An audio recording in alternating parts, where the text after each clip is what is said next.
የፊንቴክ አርቲስቶች ዛሬ ከሰዓት ፍርድ ቤት ቀርበው ክሳቸው ይነበብላቸዋል ተብሎ ይጠበቃል።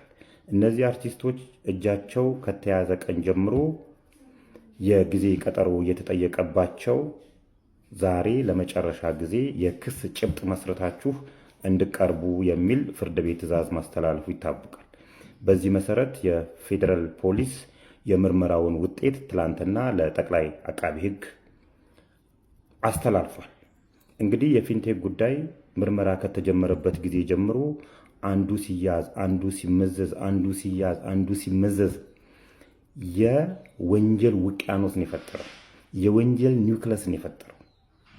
ይህንን ፖሊስ በጥብቅ ዲሲፕሊን ባይመራው ኖሮ ዛሬ የደረሰበት ደረጃ ባልደረሰ ነበር። ፖሊስ በጥብቅ ዲሲፕሊን ስለመራው ባለቤቱ አቶ ዳንኤል ዮሐንስ ላይ 19 ከባድ ወንጀሎችን ክስ መስርቶበታል።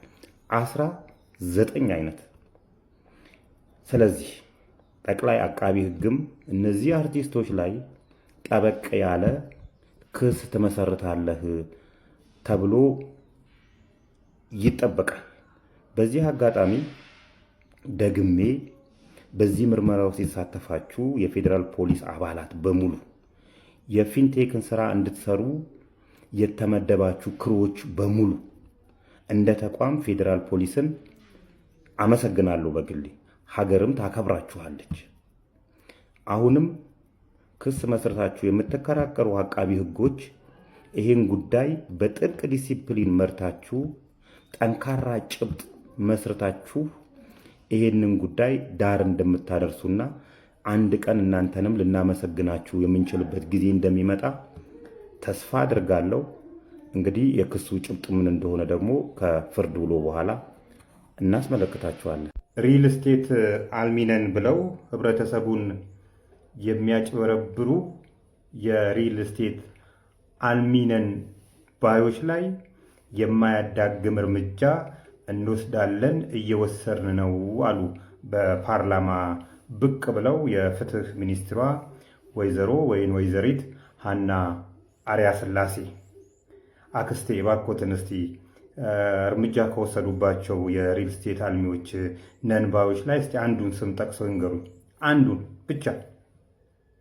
እስካሁን ድረስ እኮ በዚህ ዘርፍ ላይ ሪል ስቴት እናለማለም ብለው ህብረተሰቡን ካጭበረበሩ የሪል ስቴት አልሚ ነንባዮች መካከል እስካሁን ወደ ፍርድ የቀረበው የዘጸአት ሪል ስቴት አልሚ ነኝ ባይ ማቲያስ ያዕቆብ ብቻ ነው። ማቲያስ ያዕቆብ ወደ እስር የተዳረገበት ምክንያት ፍትህ ሚኒስቴር ሳይሆን ራሳቸው የማህበሩ አባላት ወይንም ደግሞ ሪል ስቴት ይሰራልናል ብለው ብር ያቀባበሉ ሰዎች ጠንካራነት ነው። ይሄ ማህበር እንደ አርያነት ነው። ለሁሉም ይሁን፣ ለሁሉም እናስመጣላችኋለን፣ ለሁሉም እንገነባላችኋለን ይሁን ይሄ መልእክት። የዘጸአት ሪል ስቴት እንደ አርያ የምወስደው ነገር ማህበራቱ አንድ ናቸው። የራሳቸው ሊቀመንበር ያላቸው፣ የሚተማመኑበት ጸሐፊ ያላቸው የተደራጀ ማህበር ነው። ይሄ ማህበር እርስ በርሶ የማይከዳዳ የሚያደርገውን ነገር የማይመለስ ስለሆነና ተከታትሎ የማቲያስ ያዕቆብን ያሉትን ሀብቶች በጠቅላላ ማስያዝና ይህን ሰውዬም በህግ አግባብ መጠየቅ ስለቻለ ነው እንጂ ፍትህ ሚኒስቴር አይደለም። ይሄንን እስካሁን እኔ ከማቀው ህብረተሰቡን ከበሉ የሪል ስቴት አልሚዎችም ይሁን እናስመጣላችኋለን ወይን እንልካችኋለን። በዚህ ደረጃ እኔ በጣም በተለይ በሪል ስቴት ዘርፍ ላይ ፍትህ ሚኒስቴር ሚና ማቀው ትዝ የሚለኝ የለም። እባክዎትን የሚያውቁትን እስቲ አንድ ሁለቱን ቢነግሩኝ ደስ ይለኛል። እንግዲህ እዚህ ላይ ፍትህ ሚኒስቴር በሪል ስቴት ዘርፍ ላይ ከሰራው ስራ የበለጠ እኔ አንድ ግለሰብ የሰራው ስራ ይበልጣል ብዬ አስባለሁ። ቢያንስ ለእኔ የህግ ከለላ ብትሰጡኝ፣ ብንተጋገዝ፣ ብጠቁማችሁ ጥሩ ነበርና እስቲ ኮፒ ሊንክ ምናምን አርጓቸውና ይድረሳቸው። አሁን ላይ እንግዲህ ኢትዮጵያ ውስጥ የሸማቾች ጥበቃ ባለስልጣን የሚባል መስሪያ ቤት አለ።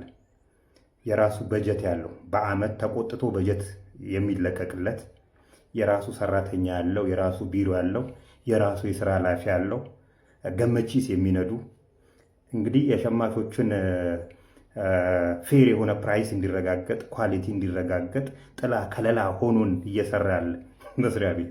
እስቲ አንተ ከሰራኸው ስራ የሚገርሙ ናቸውና እነዚህ ሁለት በተለይ የሸማቾች ጥበቃ ባለስልጣን